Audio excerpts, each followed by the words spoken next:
If ever there was a chair that just entices you to sit down, this is it. The Eames Lounge and Ottoman.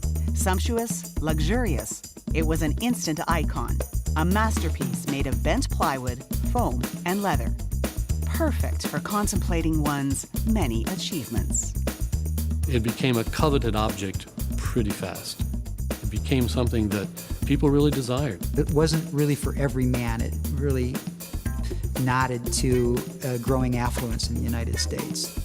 Launched in 1956, it's one of the most famous chairs by the husband and wife design team, Charles and Ray Eames, superstars of 20th century American furniture. I believe Charles talked about felt like sitting in a used baseball glove. So the whole idea of something that was welcoming you to sit in it without a concern for low cost. The lounge and ottoman impressed the neighbors back then and still do today. Check out the set of the hit TV show, Frasier. That's the lounge, gracing the home of the most discriminating character ever on television. A lot of architects and designers in particular really like to reach the point where they're able to afford and have one. I think the lounge has had such lasting popularity because it speaks to a set of ideals. But it's also the optimism of that period of time in our country's history that anything was possible. Charles and Ray Eames worked closely together, brainstorming and tinkering with materials like wire mesh, fiberglass, plastic, and metal. But eventually they returned to an old favorite, formed plywood. So they were always looking at understanding how things worked, how they would go together, how the simple, honest use of materials would fit together to meet a particular need. They toiled relentlessly on their designs, not satisfied until they got every detail just right. The choices of materials, be it the fillings inside, the pads, the quality of the leather, the fact that it's upholstered leather so that the leather is creased and already prepared to give and conform to the body. All were aspects that were designed aspects of the chair, not just kind of accidental results. The manufacturing process hasn't changed much in 50 years.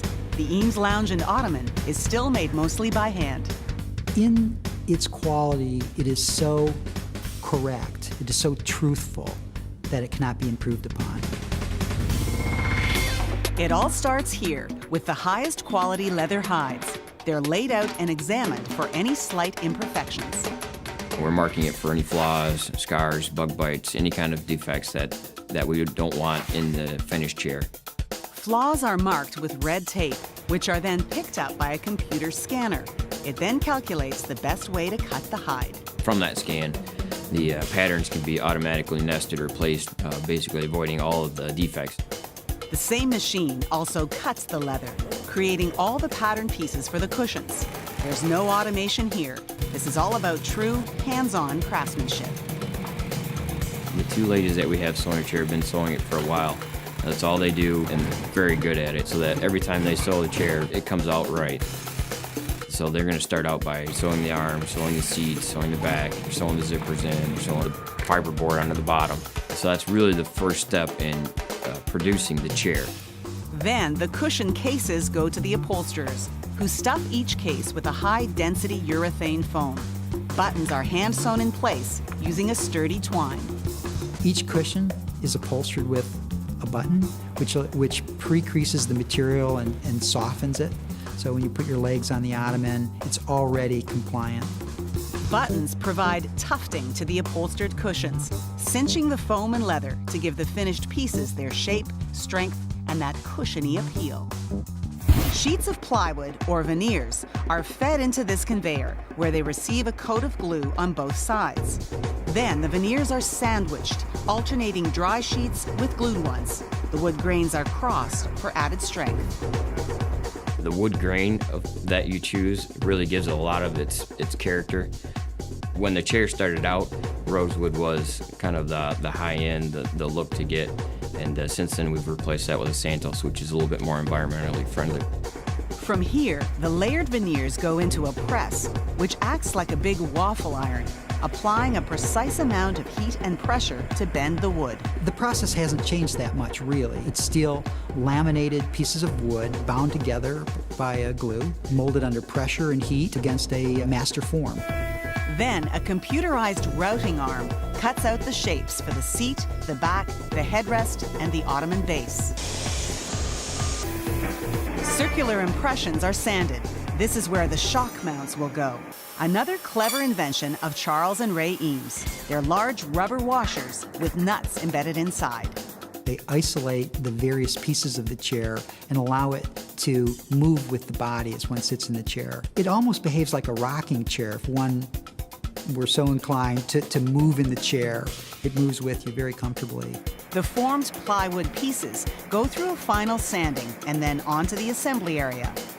When we get them, we're just pulling them off the shelf, double checking, make sure that everything is matched. Once the veneer match is made, the connecting hardware is attached and the chair seat undergoes a shock mount test. The shock mounts for the lounge are probably the most critical aspect of the chair, and it's one of the things that we've probably spent the most time on, making sure that that is right. Finally, the wood shells and leather upholstery are united in a marriage of beauty and comfort.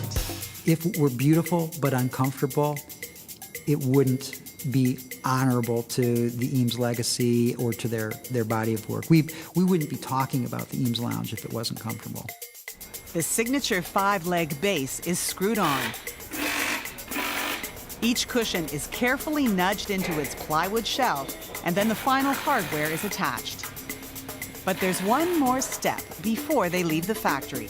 Each and every lounge has to have this man's final stamp of approval. We do what we call a rock test, so we'll have the person who assembles it sits in the chair, and they basically are doing rocking back in the chair 3 times. It's kind of our final check to make sure, all right, everything's in, the shock mounts are doing what they're supposed to be doing, and the chair functions and performs like it's supposed to. The Eames Lounge rocks. It's been a remarkable bestseller and has been in continuous production, virtually unchanged, for more than 50 years. For me, the favorite thing is seeing a whole rack of them. You'll look at the top one and there's hardly any grain at all, and the one on the bottom will be a completely sporadic grain. For me, being the wood lover that I am, that's what I really like to see. I think it's impossible to pinpoint when the lounge moved from just a new commercial introduction to an important piece of American history. In a sense, that is the vote of history. The fact that 55 years later, it still has that enduring quality speaks to the truth of the work.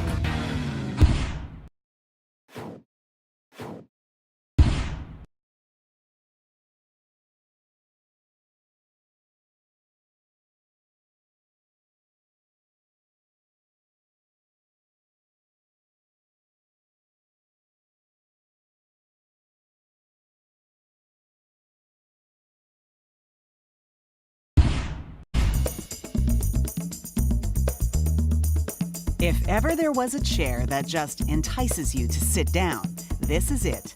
The Eames Lounge and Ottoman. Sumptuous, luxurious. It was an instant icon. A masterpiece made of bent plywood, foam, and leather. Perfect for contemplating one's many achievements. It became a coveted object pretty fast. It became something that people really desired. It wasn't really for every man. It really nodded to growing affluence in the United States. Launched in 1956, it's one of the most famous chairs by the husband and wife design team, Charles and Ray Eames, superstars of 20th century American furniture. I believe Charles talked about